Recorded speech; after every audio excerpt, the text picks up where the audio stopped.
সুন্দরী বউ পেয়ে খুবই খুশি আরং। কিন্তু বিয়ের দুদিন বাদে একসঙ্গে খেতে বসে অবাক হয়ে গেল আরং।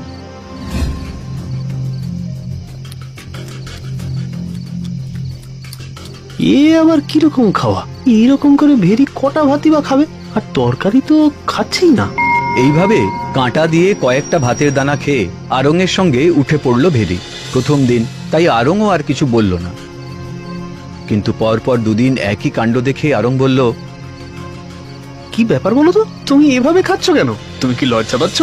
না না, লজ্জা কিসের? তাই তো, মাত্র কয়েকটা ভাতের দানা ছাড়া কিছুই তো খেলে না। আমি বরাবর এরকমই খেয়ে থাকি। এইভাবে খেলে তো তুমি অসুস্থ হয়ে পড়বে। চিন্তা করো না তুমি, আমার পক্ষে এর চেয়ে বেশি খাওয়া সম্ভব নয়। শুনে বেশ অবাক হলো আরং। ও মনে মনে ভাবলো, ভেরি নিশ্চয়ই লুকিয়ে লুকিয়ে কিছু খায়, কিন্তু কি খায়, কখন খায়, সেটা তাকে দেখতেই হবে। এই চিন্তায় সেদিন ঘুম আসছিল না আরঙের। পাশে শুয়েছিল ভেরি। হঠাৎ সে বুঝতে পারল ভেরি বিছানা ছেড়ে উঠছে। আরে এই এত রাতে কোথায় যাচ্ছে? না, দেখতেই হচ্ছে। আরং দেখল খুব সন্তর্পণে ভেরি দরজা খুলে বেরিয়ে গেল। আরং উঠে বেশ খানিকটা দূর থেকে ভেরিকে অনুসরণ করল। ভেরি সদর দরজা খুলে রাস্তায় নেমে দ্রুত পদে এগিয়ে চলল। এত রাতে একা একা চললো কোথায়? অনেকটা রাস্তা গিয়ে ভেরি একটা গোরস্থানে পৌঁছল, যেখানে গবাদি পশু কবর দেওয়া হয়।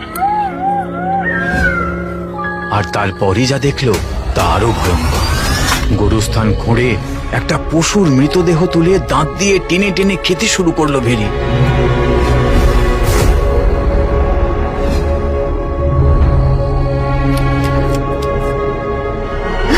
ও বাগো, এ তো মানুষ নয়, পিশাচ! কি সর্বনাশ! আমি একটা পিশাচকে বিয়ে করেছি। ও যদি আমাকে দেখে ফেলে তাহলে আমাকেও... না না, আমাকে পালাতে হবে, পালাতে হবে, পালাতেই হবে। কোনো কিছু না বলে দৌড় দেয় আরং। ঘরে ফিরে অপেক্ষা করে বউয়ের জন্য। ভেরি বাড়ি ফিরতেই জানতে চায়, তুমি এত রাতে কোথায় গিয়েছিলে? বাইরে হাওয়া খেতে। মিথ্যে কথা! এত রকম খাবার ফেলে তুমি রাত্রেবেলা পচা গলা মাংসের জন্য ছুটে গেছিলে গোরস্থানে। কথাটা শুনেই ভেরির চোখে আগুন জ্বলে উঠল। সে চিৎকার করে বলে উঠল, আমার পিছু নিয়ে তুই সব দেখেছিস, বুঝতে পারছি। খুব কৌতূহল না? খুব কৌতূহল তোর, এবার তার ফল ভোগ কর।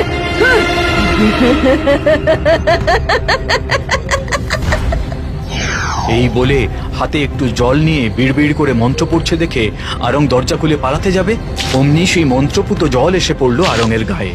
আর আরং কুকুর হয়ে ঊর্ধ্বশ্বাসে ছুটে বেরিয়ে গেল ঘর থেকে।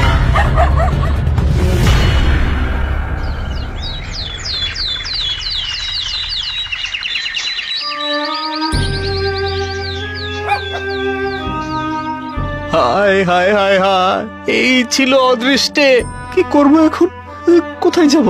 আর আর এই কুকুর হয়ে কি আমাকে সারাটা জীবন কাটাতে হবে?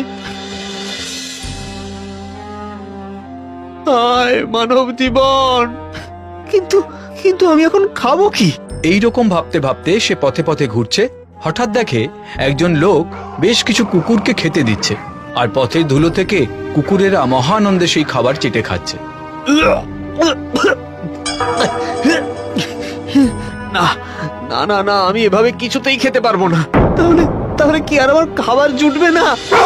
হঠাৎ কোথা থেকে একদল কুকুর এসে আরংকে তাড়া করলো। ভয়ে লেজ গুটিয়ে প্রাণপণে দৌড় মারলো আরং, আর দৌড়ে ঢুকে গেল একটা রুটির দোকানে। মালিক কি বুঝলো কে জানে, অন্য কুকুরদের তাড়িয়ে দিল। দোকানদার হয়তো ভাবলো কুকুরটি আশ্রয় প্রার্থনা করছে, তাই মায়াবশত তাকে তাড়িয়ে দিল না, বরং দুখানা রুটি খেতে দিল। আর মনে মনে ভাবলো, দেখে মনে হচ্ছে কুকুরটা খুবই ভদ্র, কোনো খাবারেই তো মুখ দিল না। থাক এখানেই, দোকানটা পাহারাও দিতে পারবে। সেদিন রাতে দোকানে রুটি কিনতে এলো বছর 25 সুন্দরী তুরি।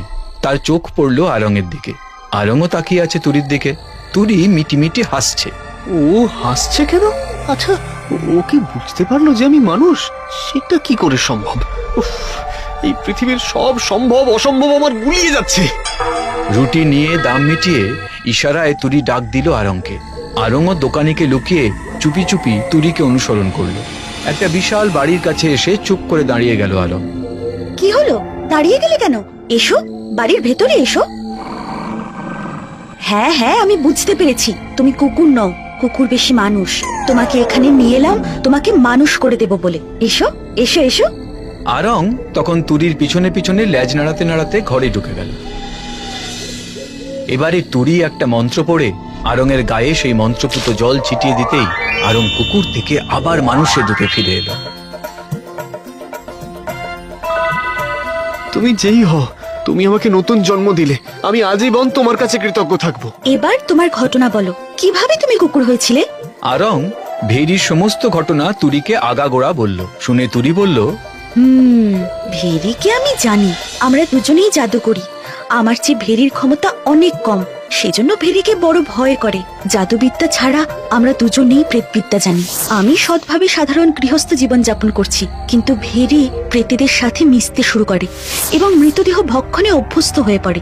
যাই হোক, এই নাও, এই মন্ত্রপুত জল ওর গায়ে ছিটিয়ে দেবে, তাহলেও একটা ঘোড়া হয়ে যাবে। আর শোনো, এই জল কিন্তু সঙ্গে সঙ্গে ফেলে দেবে, তাহলে ও আর মানুষ রূপে ফিরে আসতে পারবে না। তবে হ্যাঁ, ভেরির বাবাও একজন জাদুকর। সে মেয়ের অবস্থা জানতে পারলে তোমার অনিষ্ট করার চেষ্টা করবে। সর্বনাশ, তাহলে কি হবে? চিন্তা করো না, তার গতিবিধির উপর আমার নজর থাকবে। কিন্তু ভেরির বাবা তো থাকে ভিন দেশে, তার গতিবিধির উপর তুমি নজর রাখবে কি করে? আমাদের পক্ষে সবই সম্ভব, সাবধানে থেকো। আরং সেই মন্ত্রপুত জল নিয়ে বাড়ির দিকে যাত্রা শুরু করল। বাড়ি পৌঁছতেই তাকে দেখে ভেরি ভীষণ ভয় পেয়ে গেল। কি তুমি তুমি মানুষ হলে কি করে? জাদু কি শুধু তুমিই জানো? তোমার হাতে ওটা কিসের জল? হ্যাঁ? ফেলে দাও, ফেলে দাও বলছি, ফেলে দাও ওটা। এরপর ভেরি আরঙের দিকে তেড়ে আসতেই আরং খানিকটা জল ভেরির গায়ে ছিটিয়ে দিল, আর সঙ্গে সঙ্গে ভেরি একটা সাদা ঘোড়ায় পরিণত হলো। সঙ্গে সঙ্গে সেই মন্ত্রপুত জল আরং ফেলে দিল মাটিতে।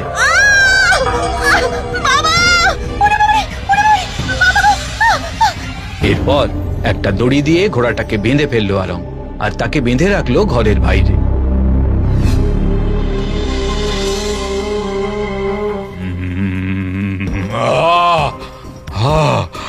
ভেরি, আমার মেয়ে, কাঁদিস না, কাঁদিস না।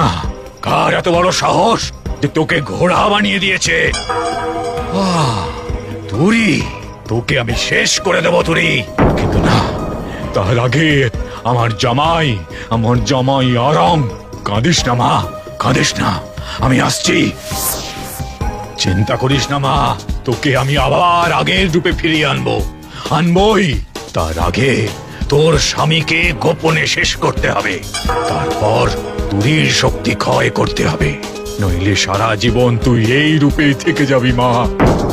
কাঁদিস না মা, আমি আসছি মা, আসছি।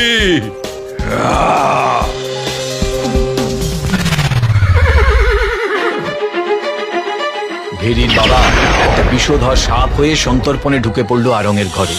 ওদিকে তুরিও নিজের জাদু মাদুরে সবটাই দেখলো, আর সব দেখে সে উড়ে গেল আরঙের বাড়ির দিকে।